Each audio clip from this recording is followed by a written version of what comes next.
probably one of the most difficult passages in the Csárdás by Monti. And so I just wanted to break it down for you how I typically would practice it myself, or a similar passage, or I teach my students how to practice this. First thing is you just have to find the fingering that works for you. And you can try out my fingering. You'll see it in the next demonstration. And then the second thing is just take away the grace notes, all right?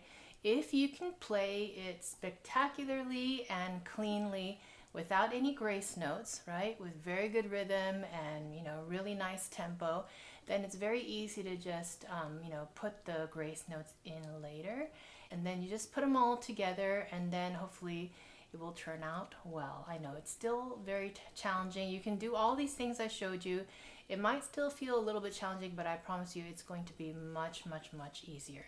So first thing is take away the grace notes. And so one of the things that I teach is doing rhythms and accents. And the way that I did rhythms and accents is kind of all in one group. So these are 16th notes, so there are 4 notes per, you know, group. So we're going to talk about first note, second note, third note, and fourth note. So each, you know, note within the 16th note group, within each beat, we're going to be kind of talking about that. The first 4 notes are, right? So what we would do is we would play the first note long, right? And typically I do put a stop after this note, so keep your bow on the string in order for you to not kind of like, you know, travel far away to a place in your bow that's uncomfortable. I actually, you know, we say lengthen the note, but actually I just put more space behind it. So you're just gonna go.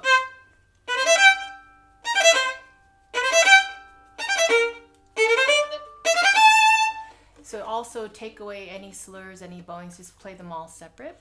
So that's what you would do. You would actually play it long, but really you're just putting a space after it.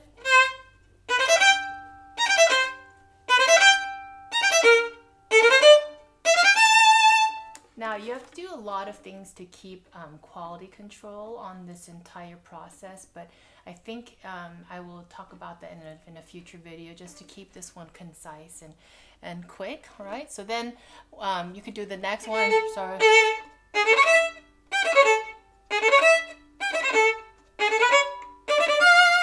So then you can do that one. If you want, you could practice those 2 sections separately, or you can do them all together as I'm going to do. Now, so then once you do that and it's all really clean, all uniform, all matching, then what you can do is do the second note. Okay, so then you're going to, you're going to pause on the second note.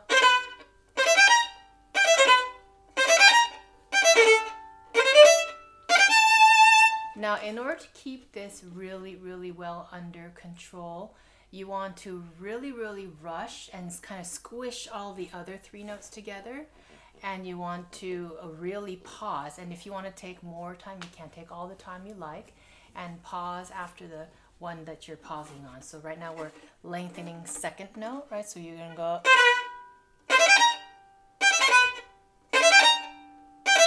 See how fast I'm playing the other notes? Okay, somebody wants to come up here, and I've never had her come into any of these videos, but she might as well come in. So if you hear funny noises, it's her. Come here, Mebby.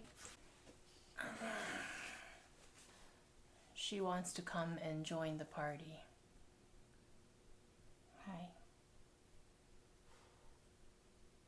It's your nap time, but you're not napping. Yeah, you may have heard her snoring in the background, or chewing on something, or running around in some video. So excuse us if you do hear that in future videos. All right, are you satisfied now? You want to go take a nap? Okay, I'm going to go take a nap. Okay, so then you would keep going. I'll show you the next section.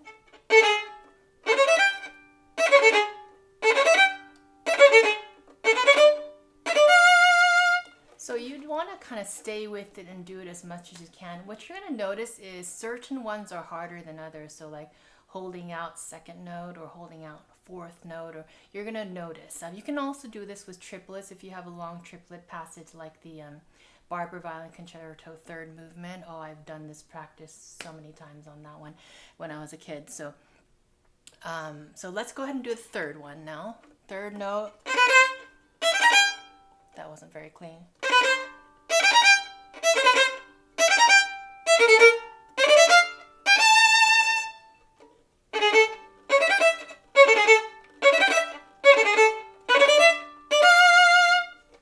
So I'm just doing everything once just to give you an idea, but you really should stay on each one of these steps for a long time and just do it until it feels like second nature, and then try the next one. So let's try the fourth one now. We're going to hold the fourth one there.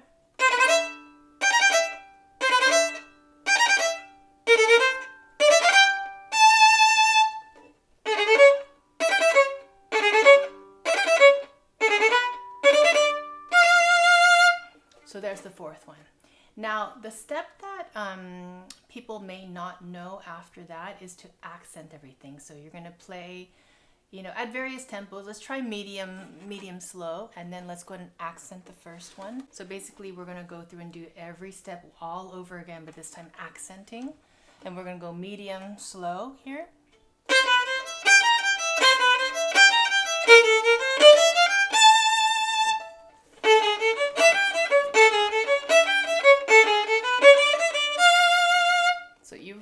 To punch it out. It's okay if it's a little bit ugly, because the point is to organize certain things in your head. Okay, so on. Okay, now I'll show you the second one, accenting second note.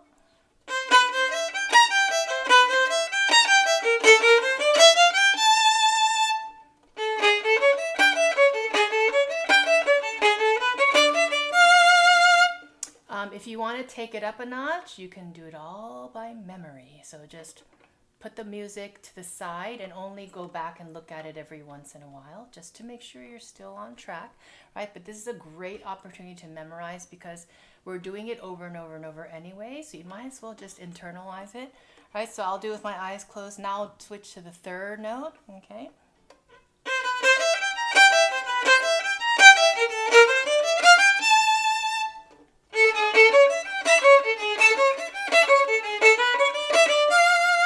This one works best if you're kind of more in the lower third because the bow's heavier there, and then really keep it small and heavy. Okay, now finally number 4, the fourth one.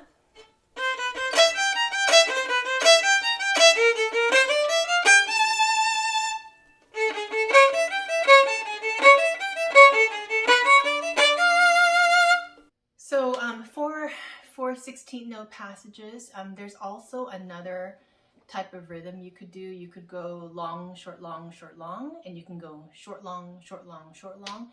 To me, that's a little bit too easy, so I like to go straight for the 4 one where we're changing the rhythm 4 different ways. And then there's another one called 2-4-6. So I will share that one with you at a later date, but it's also very good. These are all kind of brain twisters. They really make the brain hurt, and they're wonderful. And so I hope they help you.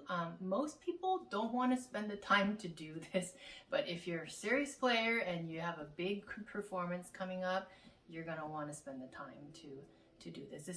This has really helped me nail a passage very, very quickly in a short amount of time, and give me lots of confidence and a lot of freedom. So I hope you find the same experience is for you. Okay, have a great day. You want to be my teacher's assistant? You want to be my teacher's assistant? No?